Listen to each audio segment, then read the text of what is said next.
നീ തുണിയൊക്കെ ഇട്ട് പിടിക്കണം കേട്ടാ വെള്ളമൊക്കെ ചൂടാക്കുമ്പോ. ചുമ്മാ സോഫ്റ്റ് സ്കിന്നാണ്. ആരിത്? ഡോക്ടറാ? അവളെ ഡോക്ടറാക്കാനല്ലേ നമ്മള് പഠിപ്പിച്ചോണ്ടിരിക്കണം അല്ലേടി? ഇരുന്ന് പഠിക്കണ്ടേ അതിന് 24 മണിക്കൂർ ഫോണ്. എടേ അതൊക്കെ അവള് പഠിച്ചോളും. ഇവളുടെ അച്ഛന്റെ ആഗ്രഹമായിരുന്നു ഇവളെ ഒരു ഡോക്ടറാക്കണമെന്ന്. പിന്നെ ജയിലിൽ നിന്ന് ഇറങ്ങാൻ പോലും സമയം കാണത്തില്ല. അല്ല ജയിലിൽ ഒരു ഡോക്ടർ ആകുമ്പോ അവിടെ കേസ് വരുമ്പോ പോയല്ലേ പറ്റും. എന്റെ തലക്കകത്തുള്ള ബുദ്ധി നിനക്ക് അറിയില്ലല്ലോ. വീട്ടിലത്തെ സാമ്പത്തികമൊക്കെ നോക്കിയിട്ടുകൊണ്ടാണ് ഞാൻ വേണ്ടാന്ന് വെച്ചത്. അല്ലാതെ പത്തി തോറ്റോണ്ടല്ല. നീ ആവശ്യമില്ലാതെ സംസാരിക്കല്ലേ അത്. അല്ലടി, നമുക്ക് നമ്മുടെ കൊച്ചു ഡോക്ടർ ആവൂല പിന്നെന്ത് വേണം? അത് തന്നെ. അവളല്ലേ പഠിപ്പിച്ചോണ്ടിരിക്കുന്നത് നമ്മള്. എനിക്ക് പറ്റാത്ത എന്റെ മോളെ ഞാൻ ആക്കും.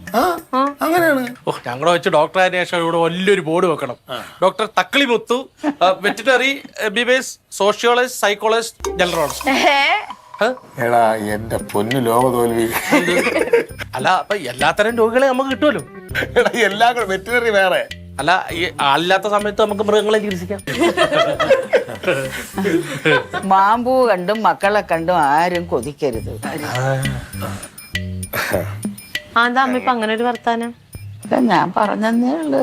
ഒരു പറഞ്ഞെന്നേ ഉള്ളതല്ല, അത് എന്നെ ഉദ്ദേശിച്ച് തന്നെ പറഞ്ഞതാണ് അമ്മ. എന്നെ ഉദ്ദേശിച്ച് തന്നെ. അനി എനിക്ക് അത്ര ബോധമില്ലായ്മയൊന്നുമില്ല കനക. ഞാൻ പണ്ടൊന്നും ആ മനുഷ്യനെ സ്നേഹിച്ചൊരു കല്യാണം കഴിച്ചു പോയി. ഇനി എന്നെ കുഴിയിലോട്ട് വെക്കണവരെ നിങ്ങൾ ഇത് തന്നെ പറഞ്ഞോണ്ടിരിക്കുവോ? അല്ല എനിക്ക് അറിയാൻ പാടില്ലാണ്ട് ചോദിക്കാം. എനിക്ക് കുറെ തെണ്ണുണ്ട്. മാമ്പു കണ്ട അമ്മ, മാങ്ങാണ്ടി കൊതിച്ച ആ സഹോദരൻ. ഇതെന്താ ഇത്? അമ്മയ്ക്ക് എന്തോ ഇപ്പോ? ഞാൻ എന്ത് തെറ്റ് ചെയ്ത്? എന്റെ തലവട്ടം കാണുകൊണ്ടല്ലേ നിങ്ങൾ ഇതൊക്കെ കാണിക്കുന്ന എന്നോട്? ഞാൻ ഇനി ഈ കുടുംബത്തോട്ട് വരുന്നില്ല. എന്നെ ഇനി കുടുംബത്തോട്ട് കേറണ്ട. ഞാൻ കേറുന്നില്ല. സമാധാനമാവട്ടെ.